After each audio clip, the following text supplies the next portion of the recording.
할렐루야. 오늘도 말씀 속에서 우리를 찾아오신 하나님 만날 수 있기를 축복합니다. 한 부인이요, 남편의 생일을 맞아서 생일 선물을 준비하게 됐습니다. 백화점에 가서 정말 비싼 넥타이, 큰 맘 먹고 정말 비싼 넥타이 고르고 골라서 하나 샀어요. 그리고 손수 편지까지 써가지고 예쁘게 포장해서 남편에게 선물을 했습니다. 어떤 걸 기대할까요? 이 부인은 그 남편에게 어떤 걸 기대할까요? 좋아하는 거죠. 기뻐하는 거죠.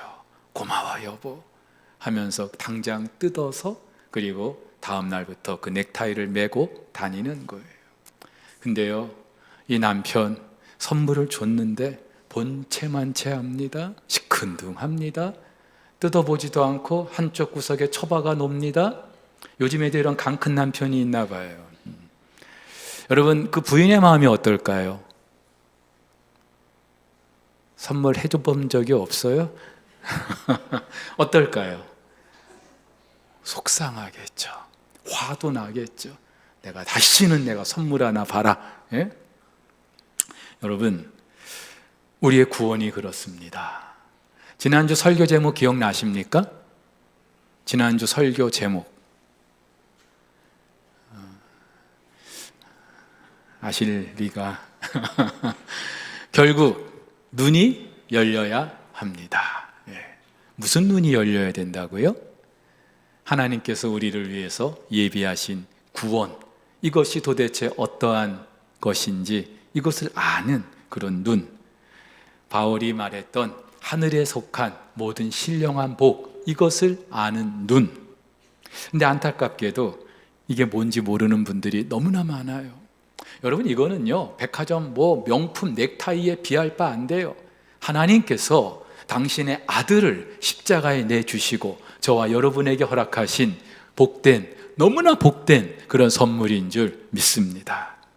근데 이걸 알면은 이걸 뜯어보고 와우! 기뻐할 수밖에 없어요. 감사할 수밖에 없어요. 당장 누릴 수밖에 없는 복인 줄 믿습니다. 근데요, 세상 사람들은 물론인데 우리 그리스도인들도 이게 뭔지 몰라요. 알려고 하지도 않아요. 여러분, 이 선물을 주셨는데, 당신의 아들까지 내주시면서 이 선물을 주셨는데 이건 뭔지도 모르고 알려고 하지도 않고 누리지도 않고 우리 하나님 마음이 얼마나 속상하시겠습니까? 얼마나 상처가 되실까요? 그래서 오늘, 지난주 제가 우리 눈이 열려야 된다, 이 복을 아는 눈이 열려야 된다고 하면서 이 복이 무엇인지 좀 더 구체적으로 여러분들과 나누질 못했어요. 그래서 오늘 잠시 사도행전 쉬고 이 하늘에 속한 모든 신령한 복이 무엇인지 여러분들과 좀 나누려고 하는데, 오늘 에베소서 이 본문에서 바울이 이 하늘에 속한 신령한 복을 언급하고 있습니다. 참고로 우리가 읽었던 3절부터 14절 모두 12절인데요, 헬라어 원문을 보면은 마침표가 없어요.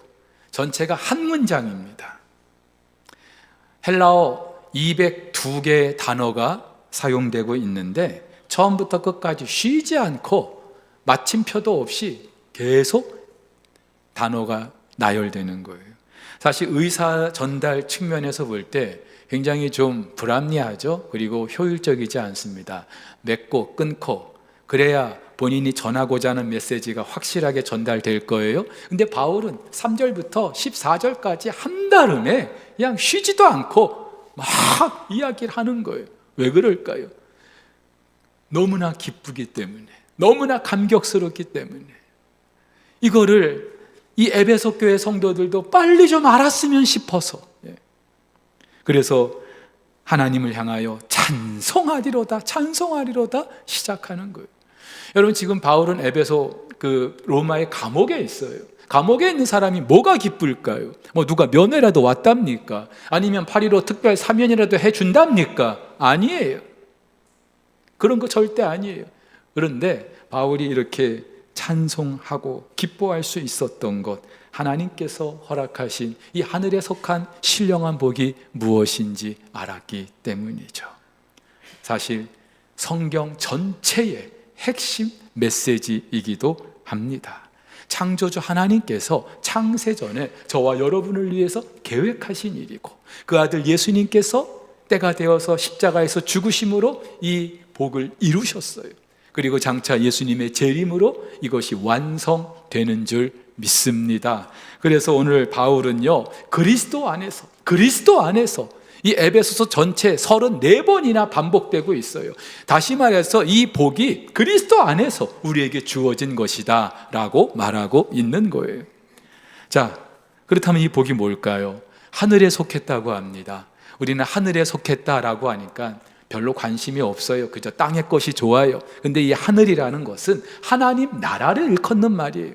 다시 말해서 하나님 나라 백성이 누리는 복, 또 모든 신령한 복이다. 신령하다라고 하는 것은 성령에 속한 사람이 알 수 있는 복, 하늘의 그 하나님의 택하심을 받고 하나님의 자녀가 된 사람만이 누릴 수 있는 복, 그리고 성령님께서 조명해 주셔야, 성령님께서 알게 해 주셔야 알 수 있는 복, 바로 이것이 하늘에 속한 신령한 복이라는 거예요. 따라서 저와 여러분들이 이 복을 누리게 됐다, 이건 적어도 3가지를 전제하고 있는데, 저와 여러분은 하나님의 자녀가 된 줄 믿습니다. 자, 정확히 말씀드리면 하나님의 양자가 된 거예요.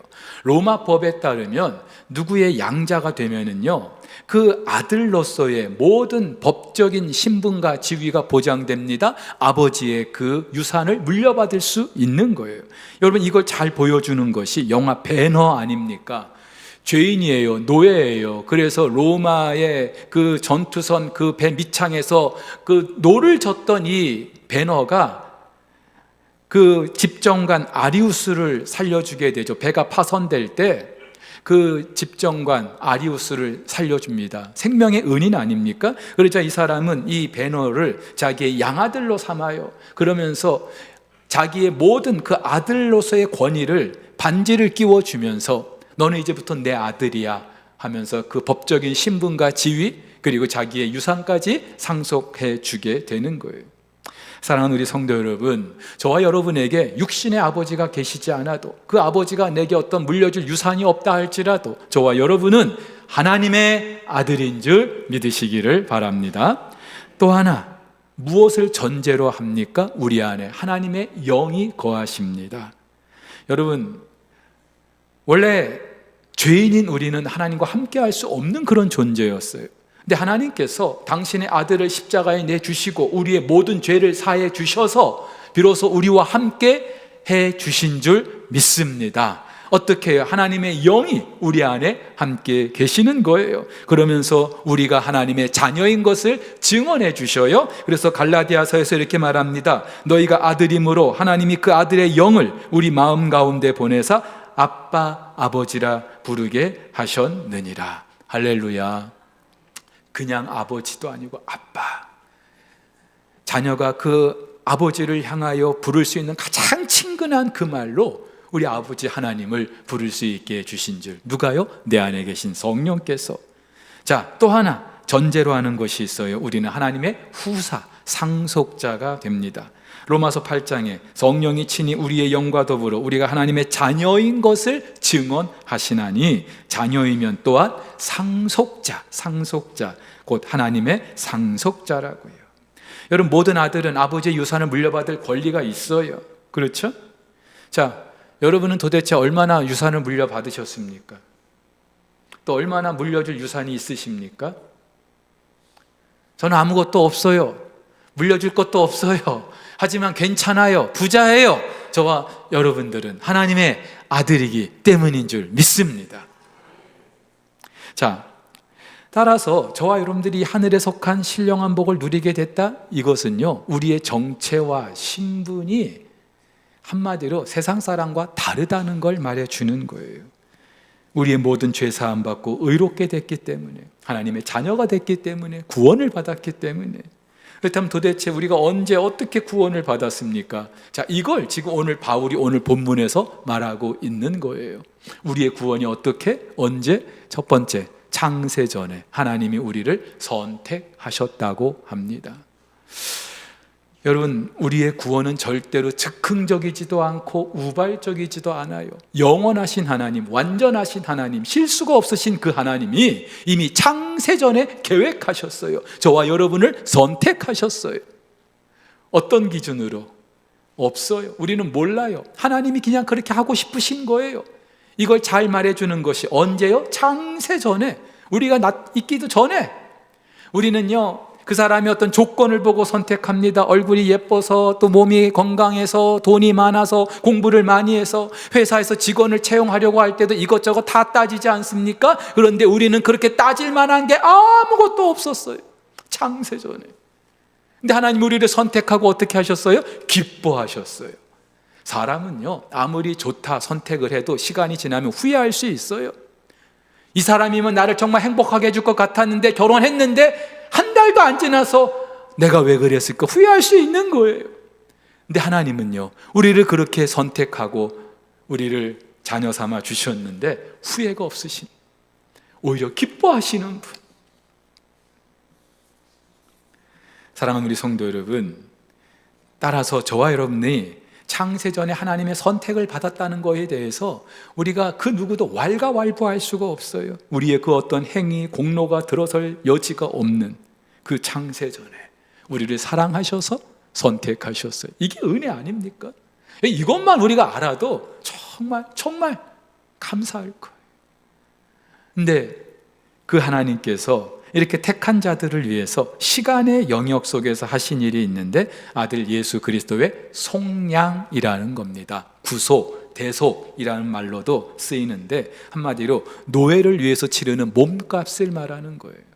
당시 로마에는 많은 노예들이 있었어요. 그래서 노예를 사기 위하여 그 몸값을 주인에게 지불합니다. 그러면 그 순간 그 노예는 내 것이 되는 거예요. 그렇게 노예를 사서 내가 노예로 부려도 되는 거예요. 근데 우리 하나님은요, 죄와 사망의 노예 노릇하던 종 노릇하던 저와 여러분들을 그 아들 예수 그리스도를 몸값으로 지불하시고 그냥 우리에게 자유만 주신 게 아니라 우리를 하나님의 아들이 되게 하셨어요. 이게 말도 안 되는 일이 저와 여러분에게 일어난 줄 믿으시기를 바랍니다. 어떤 부모가 내 아들 내줘서 남의 자식 자기 아들로 삼겠냐 이 말이에요. 그러면 한 가지 의문이 있겠죠. 목사님, 하나님께서 우리 죄 하나님이시잖아요. 그래 내가 용서해 줄게 그러면 되지 않겠어요? 근데 왜 굳이 당신의 아들 십자가에 내주시면서까지 그렇게 하시냐고요. 이제 8.15 특별 사면 있을 거 아니에요. 대통령도 죄인을 석방할 수 있는데 하나님이 왜 못하시겠어요? 근데 여러분, 하나님은 그런 분이 아니에요. 죄의 값은 사망이에요. 반드시 그 죄값을 물어야 되는 거예요. 공의로우신 분이기 때문에. 근데 하나님께서는 그 죄값을 우리에게 물리지 아니하시고 당신의 아들에게 묻게 하셔서 우리의 죄를 용서해 주신 줄 믿으시기를 바랍니다. 얼마나 감사한 일이에요. 그래서 마틴 로이드 존스 목사님은 이렇게 말해요. 죄사함은 구속의 1차적인 계단이고 다음에 오는 곳을 위하여 문을 여는 열쇠와 같다. 그렇죠. 죄를 사해 주셔야 일단 시작이 될 거 아니에요. 그래야 우리가 하나님 앞에 의롭게 되는 것이고, 그리고 우리가 하나님의 자녀가 되는 것이고, 그 자녀에 걸맞는 특권과 또 신분을 가지고 사는 거 아니겠어요? 자, 그리고 성령께서 하신 일이 있어요. 보증입니다. 여러분, 이렇게 얻게 된 구원, 사탄이 취소할 수 있어요? 없어요? 없어요. 절대 없어요. 근데 사탄이 할 수 있는 게 있다 그랬어요? 우리의 구원을 누리지 못하게 하는 거예요. 어떻게 해요? 밤낮 우리를 참소하는 거예요. 네가 무슨 그리스도인이라고, 네가 무슨 구원받았다고, 네가 한 짓 내가 다 알고 있는데 너 뻔뻔하지도 않냐 하면서 밤낮 사탄이 우리를 참소하는 거예요. 그때마다 우리는 정말 내가 죄인인 것 같아, 나 정말 구원받지 못한 것 같아. 근데 여러분, 이런 사탄 앞에서 나 죄 없어, 이제 나 하나님의 아들이야 라고 이렇게 여러분들이 자신 있게 이야기할 수 있어야 되는데, 누가 그 일을 해주시냐? 성령께서. 최문식 내 아들이야, 건들지 마. 하나님께서, 성령께서 사탄 앞에서 분명히 말씀해 주시는 줄 믿으시기를 바랍니다. 이게 보증인 거예요. 그래서 인을 쳤다, 도장을 꽝 찍었다는 거예요. 이거 내 거야, 더 이상 손대지 마, 그거예요. 그래서 바울은 이렇게 말하죠. 성령이 친히 우리의 영과 더불어 우리가 하나님의 자녀인 것을 어떻게 증언하신다. 또 그가 또한 우리에게 인치시고 보증으로 우리 마음에 성령을 주셨느니라. 다시 말해서 성령께서 우리에게 도장을 꽝 찍어 주신 줄 믿으시기를 바랍니다. 어디에 찍어 주셨어요? 한번 도장 보여주세요. 성령님 도장 한번 보여주세요. 어디에 찍혔어요? 이마. 없네. 어디에 찍혔어요? 물론 에스겔서 그리고 요한계시록을 보면은 하나님이 택하신 사람들의 이마에 인을 쳐 주신다고 하셨어요. 근데 여러분, 실제로 우리의 육신의 이마에 인을 쳐 주신다는 게 아니에요. 자, 우리가 이 땅에서 누리는 모든 구원은 성령께서 하시는 거예요. 성령이 내 안에 계셔서 행하시는 일이에요. 그렇다면은 성령께서 우리에게 도장을 꽝 찍어 주셨다는 것은 다시 말해서 성령이 내 안에 계시다는 거예요. 여러분 믿습니까? 성령님이 내 안에 계셔야 우리가 예수를 믿을 수 있고 예수님을 영접할 수 있는 거 아니겠어요? 그래서 바울이 이렇게 말합니다. 그러므로 내가 너희에게 알리노니 하나님의 영으로 말하는 자는 누구든지 예수를 저주할 자라 하지 아니하고 성령으로 아니하고는 예수를 주시라 할 수 없느니라. 무슨 말이냐 하면은요, 저와 여러분들이 목에 칼이 들어와도 당장 먹고 살 게 없다 할지라도 예수님은 나의 주인이십니다, 나의 구원자이십니다 분명하게 고백할 수 있다면 성령님이 우리 안에 계신 줄, 성령님이 우리에게 도장 꽝 찍어 주신 줄 믿으시기를 바랍니다. 저와 여러분들의 분명한 신앙 고백.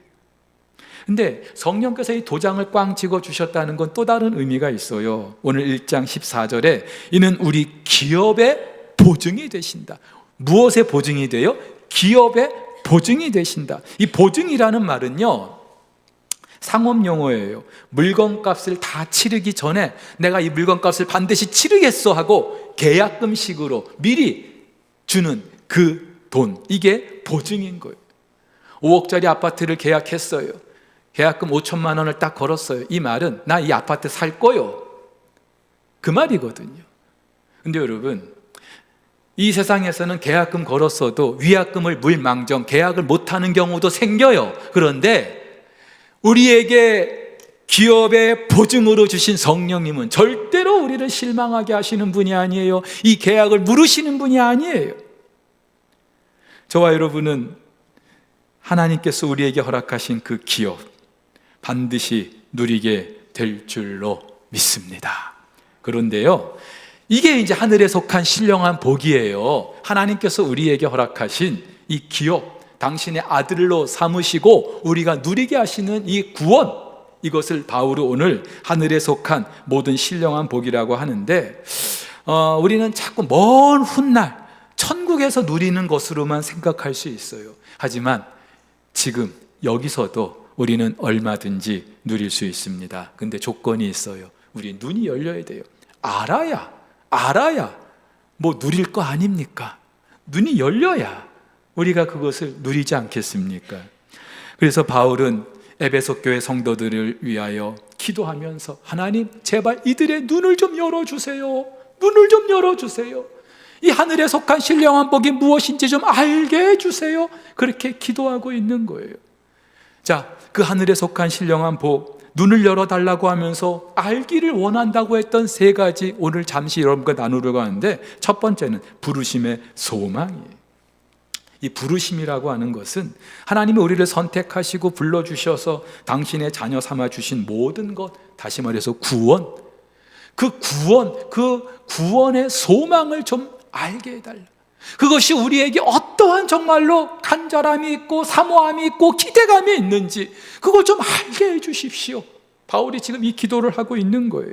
근데 여러분, 이 부르심은 개인의 구원만 말하는 게 아니에요. 오늘 10절에서 바울이 이렇게 말합니다. 하늘에 있는 것이나 땅에 있는 것이 다 그리스도 안에서 통일되게 하려는 것이다. 통일하다. 흩어져 있는 것들, 파편으로 이렇게 막 나눠져 있는 것들을 한데 다 모으는 거예요.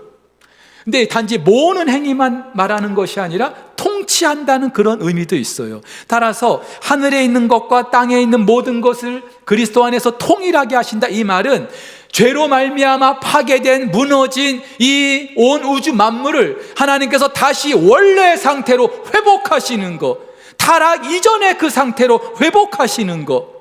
그래서 요한계시록에서 말하는 새하늘과 새 땅, 이것이 바로 오늘 바울이 말하는 이거예요. 그래서 이 통일하다, 헬라어로 아나라고 하는 접두어가 붙어 있어요. 이 아나라고 하는 것은 다시라는 그런 의미가 있는데, 무슨 말이에요? 이전에 창조하시면서 아담과 하와에게 허락하셨던 그 에덴에서의 상태, 죄로 말미암아 타락하고 누릴 수 없게 된 그 하나님의 피조 세계를 다시 하나님이 회복하게 하셔서 누리게 해주신다는 거예요. 한마디로 종말론적인, 전 우주적인 하나님의 구원. 그러니까 우리 각 개인의 구원만이 아니에요. 그 안에 이제 우리의 구원이 포함된 거죠. 그렇다면은, 자, 우리를 그렇게 구원하시는 이유가 뭘까요? 여러분, 하나님께서 천지를 창조하시고 보시기에 어땠다 그랬어요? 보시기에 좋았다 그랬어요. 엑설런트하다. 하나님이 보실 때 엑설런트 했으면 도대체 얼마나 좋았을까요? 근데 그걸 누구를 위해서 이렇게 창조하셨어요? 누구를 위해서? 누구를 위해서요? 아담과 하와를 위해서. 근데 그게 이제 파괴되고 무너지고, 근데 하나님께서 다시 새 창조를 허락해 주셔요. 누구를 위해서? 저와 여러분을, 이 땅의 교회 공동체를 위해서. 아담과 하와가 하나님의 그 창조 세계를 어떻게 했어요? 정복하고 다스리고 통치하고. 마찬가지로 하나님께서 새하늘과 새 땅을 우리에게 허락하시고 그것을 영원토록 누리게 해주시는 줄 믿으시기를 바랍니다. 자, 근데 이게 비밀이에요. 오늘 그래서 바울도 비밀이라는 단어를 사용하고 있어요. 여러분, 자, 나라에서 만약 앞으로 10년 뒤에 용당, 뭐 감만동, 우암동 해가지고 이쪽 지역을 대대적으로 정말로 개발할 그런 계획이 있다, 프로젝트가 있다. 여러분, 이런 프로젝트는 보통 잘 알려지지 않죠? 그 소수의 아주 특권층만 알고 있는 거예요. 근데 그걸 우리가 알게 됐어. 10년 뒤에 저 용당이 개발된다는 거 알게 됐어. 어떻게 하실 거예요, 여러분? 어떻게 하실 거예요? 땅 사겠죠. 안 그래요? 돈 있으면 땅 살 거 아니에요. 왜? 개발된다는데. 근데 모르면 할 수 있어요? 할 수 없죠. 자, 근데 우리는요, 이 하나님의 전 우주적인 엄청난 프로젝트를 알게 됐어요. 왜요? 아들이니까. 세상 사람들은 몰라. 그러니까 저들은요, 앞으로 개발되지 않을 것 가지고 여전히 그렇게 애를 쓰는 거예요. 예? 이 땅의 것이 전부인 줄 알고, 그게 최고인 줄 알고, 그걸 누리기 위해서 안간힘을 쓰고 있는 거예요. 근데 하나님의 이 프로젝트를 알고 있는 사람들이 보면은 다 헛짓이죠. 헛짓. 사랑하는 성도 여러분, 저와 여러분들이 이 하나님의 비밀을 알고 있는 사람들인 줄 믿으시기를 바랍니다. 자, 또 하나 바울이 알기를 바라는 게 있어요. 기업의 영광의 풍성함이라고요. 이 기업은 상속, 우리가 받을 하나님의 유산, 하나님께서 우리를 위해서 예비하신 그 하나님 나라의 기업.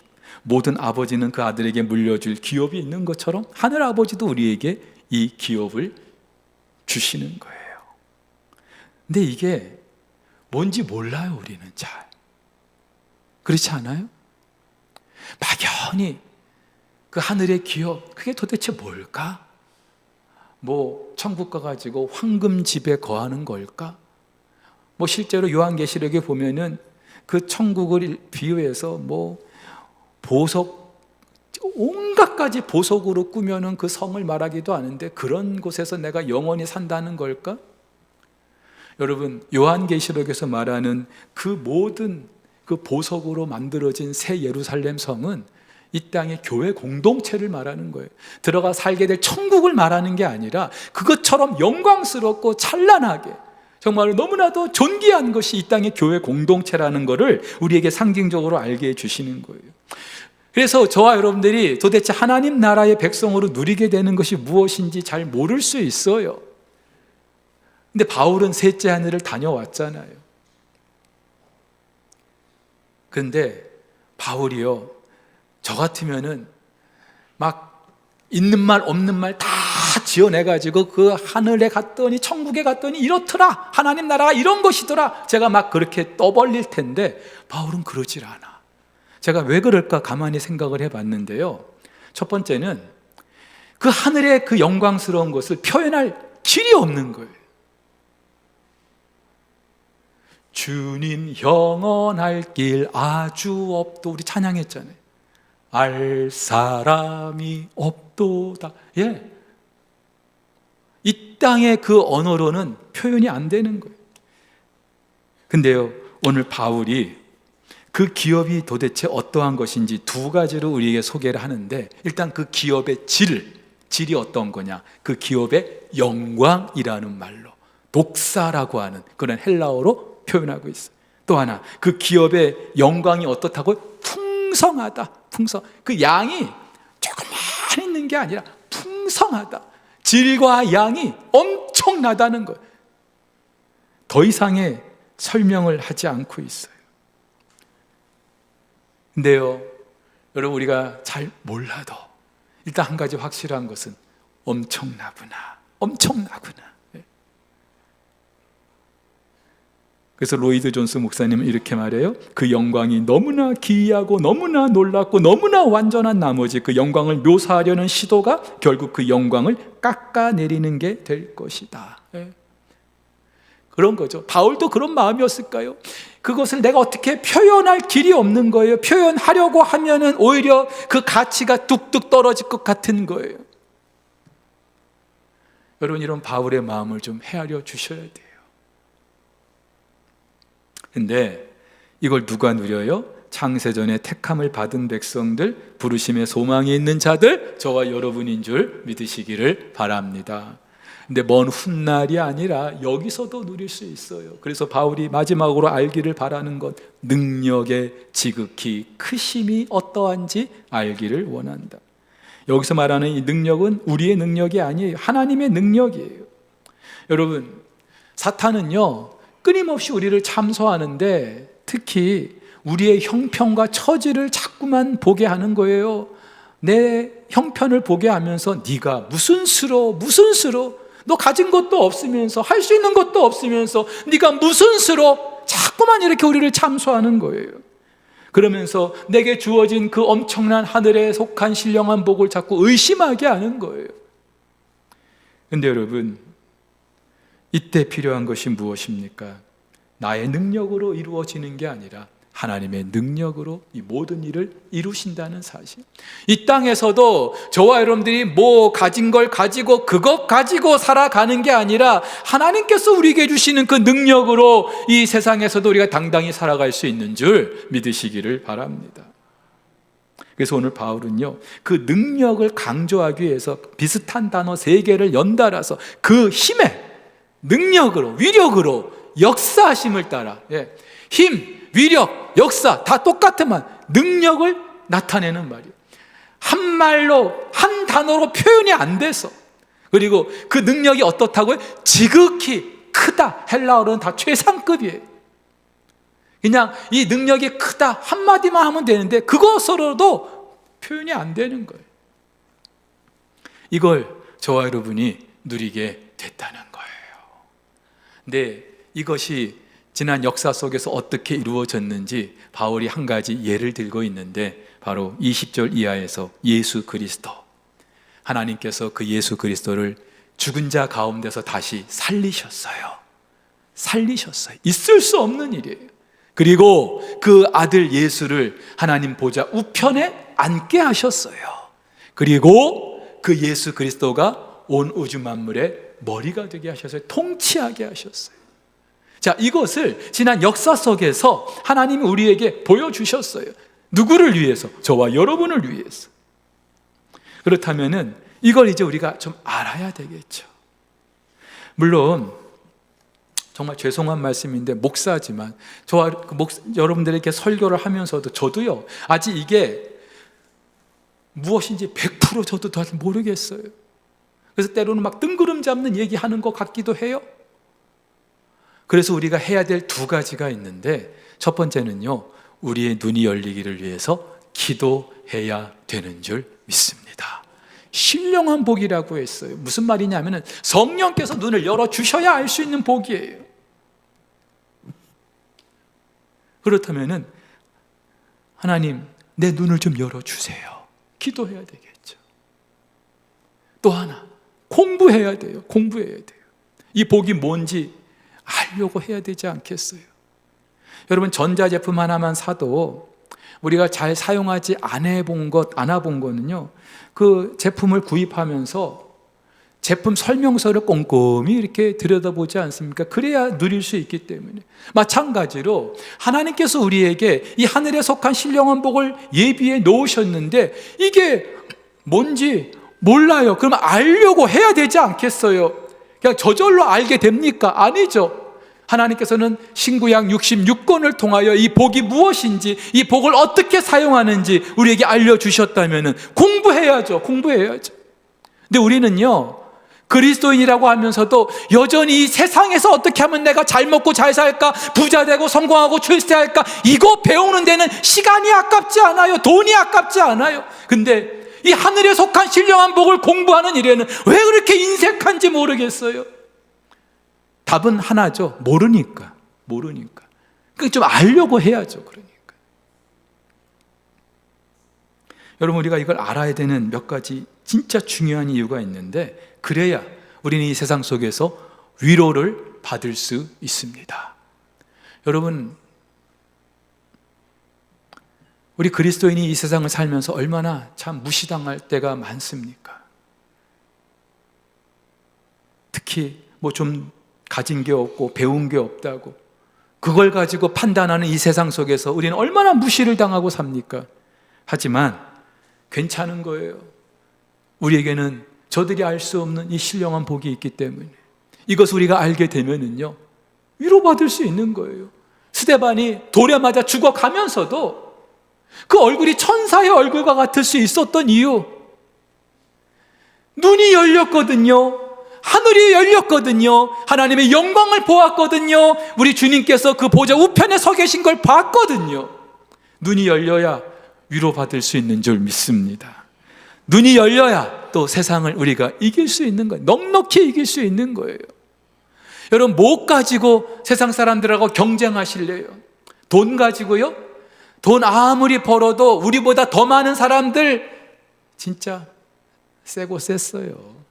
공부 아무리 많이 해도, 얼굴이 아무리 예뻐도 우리보다 더 예쁜 사람, 더 잘생긴 사람 많아요. 그것 가지고 경쟁하려고 하지 마세요.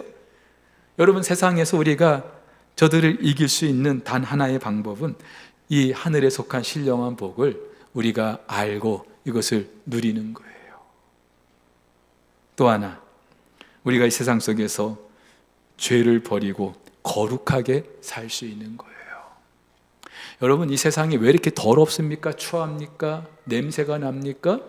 다 이 땅의 것이 전부인 줄 알고 그걸 좀 취해보기 위해서, 근데 내 마음대로 안 되니까 불법과 불의를 저질러서라도 내 것으로 만들려고 하다 보니까 세상이 더러운 거예요. 근데 여러분, 이걸 아는 사람들은, 하나님께서 우리를 위해서 예비하신 복이 무엇인지 아는 사람들은요, 굳이 그렇게 살 필요 없어요. 그래서 이것을 이미 환상을 통해서 보았던 요한은요, 요한계시록을 통해서 하나님 보여주셨잖아요. 요한이 뭐라고 고백합니까? 주를 향하여 이 소망을 가진 자마다 그의 깨끗하심과 같이 자기를 깨끗하게 하느니라. 무슨 말이냐면 하나님께서 우리를 위해서 예비해 놓으신 그 하늘에 속한 신령한 복, 이것을 누리기 위해서는 우리가 이 땅에서 어떻게 살아야 하는지, 무슨 준비를 하며 살아야 되는지 아는 거예요. 그래서 누가 시키지 않아도 그런 자부심이 있고 소망이 있는 사람들은요, 이 땅에서도 하나님의 그 자녀답게 살아갈 수 있는 거예요. 그래서 마틴 로이드 존스 목사님이 이렇게 말해요. 영광을 묵상하는 것은 성결에 이르는 고속도로다. 예. 영광을 묵상하는 자만이 거룩하게 살 수 있는 거예요. 사랑하는 우리 성도 여러분,